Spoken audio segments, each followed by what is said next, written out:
కానీ అది నేను తీసేయను. నా కృప నీకు చాలు, ఇప్పుడు ఉన్నంత వరకు నీకు చాలు అని అన్నాడు.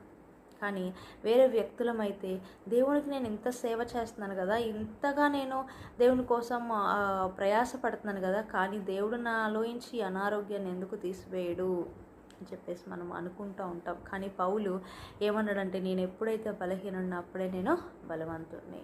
నాకు బలహీనత ఉండొచ్చు, అనారోగ్యం ఉండొచ్చు, కానీ నేను అప్పుడే బలవంతుడిని.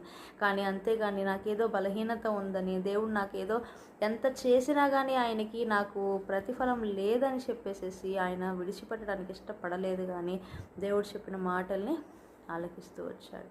కాబట్టి మనము కూడా మన పరిస్థితుల్లో కానీ, లేకపోతే మన అనారోగ్యం కావచ్చు, ఏ విషయంలోనైనా భౌతికంగా ఆత్మీయంగా ఖచ్చితంగా దేవుడు ఇస్తాడు. భౌతికంగా నేను చెప్తున్నాను, భౌతికంగా మనం ఏది అడుగుతున్నా కానీ దేవుడు కొన్ని ఇస్తాడు, కొన్ని ఇవ్వడు.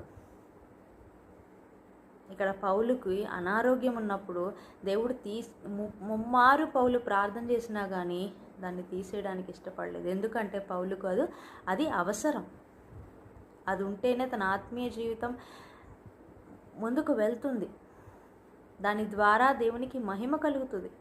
ఇలా అనేకమైన విషయాలు దేవుడు ఆలోచించుకుంటాడు. అందుకే ఎలాంటి పరిస్థితి వచ్చినా కానీ దేవుడిని మనం ప్రార్థిస్తున్నప్పుడు దేవుడు వాళ్ళకి అది ఇచ్చాడు కదా, ఇది ఇచ్చాడు కదా, ఇదిగో ఇలా ఉన్నారు కదా, అలా ఉన్నారు కదా, నేను ఎన్నిసార్లు ప్రార్థిస్తున్నా, ఎంత ప్రార్థిస్తున్నా, నాకెందుకు ఇవ్వట్లేదు అనేది మొదటిగా ఒకటి సమయం రాకపోయి ఉండొచ్చు.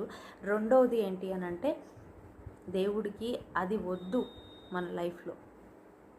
ఎందుకంటే మన లైఫ్లో అది అవసరం లేకపోవచ్చు, లేకపోతే అది మన లైఫ్లో ఉంటే మనం మంచిగా ఉండకపోవచ్చు.